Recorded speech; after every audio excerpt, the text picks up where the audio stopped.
Hi, it's me, Edri, at may bago na naman tayong mini vlog. So for today's mini vlog ay may makakasama akong dalawa sa lagi kong kasamang mag-nature trip, which is si Nash and Sep. At sa kaka-request nyo na mag-mini vlog na ulit ako, na para bang may obligasyon akong gawan kayo ng mini vlog palagi. Charis! At may isang request pa nga ang ating mga viewers na kung pwede daw mag-Bicol ako sa mini vlog na ito. Kaya wala, may bisara na lugod akong pang Bicol, may kading bibisaron ko ay pang Pulanggen yung bibisaron. Malamang taga-Pulangi kaya ako. Hindi na kami sa Lugning Buhi and on the way na kami sa San Vicente Camarines Sur, ito located sa Busay Falls. Alright, tubi na kami wala sa Agyan pa Busay. Amo kadi ka na, pirmi na mga Agyan. Tapos kading Agyan pati, langgay ng mga sceneries, kading views, talagang pang Instagrammable kading Agyan na mo. Perfect! Kadi pa lang, kung hindi bayad 20 pesos. So, sa mga gustong mag-Friday, mag-ready ka mong sunta ka buhok. Kadi man i-delivery, kung hindi bayad, ng 20 pesos. Sa part na kadi, di ko napansin na nagpatugtog pa na si Seppi, kaya di ko lugod nararangag mga sasabi ko. So, hindi ka mo may bayad ni entrance for 20 pesos bago ka mo makababa sa falls.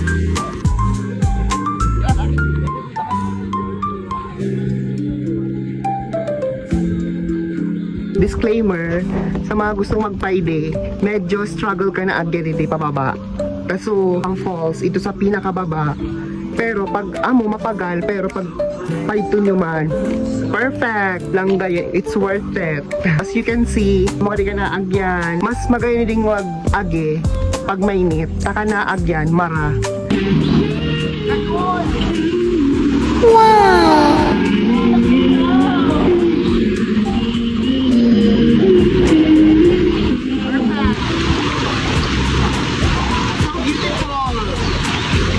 Ang linaw ng tubig.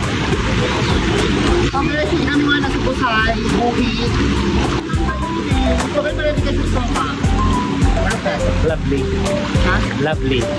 So, sa puntong kade, sobrang na-amaze na ako sa tubig. Talang linaw, may nang linig. It's giving magical cold spring. May sad pa guys, kung may pwede ka mo, i-maintain ninyo kan kalinigan ng lugar.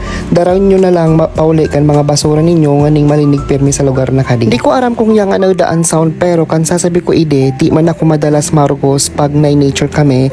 Pero since malinig, malinaw kading tubig, may babad na lugod ako. Kading mga akas nga ni ide lang urag magtalon sa itas. Alam ka naman magtalon sa baba. Cherry! Malunda mo! Shit! Galing!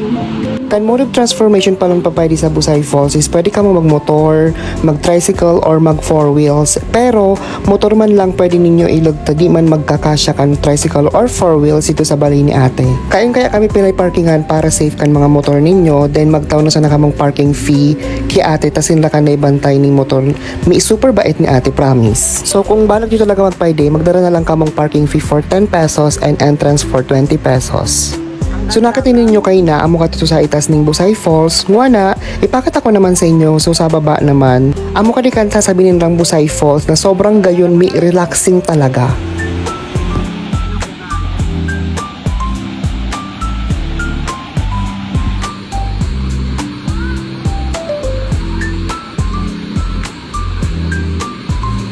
Hindi na may phone ka na struggle sa pag-itas.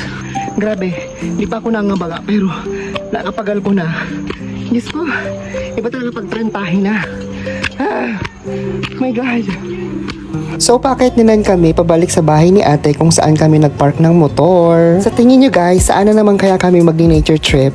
Abangan ang Beat the Heat Summer Episode 2 sa next mini vlog. If you like this video, you can follow me here sa Facebook at TikTok for more updates. Thank you so much for watching and see you on my next one. Mwah.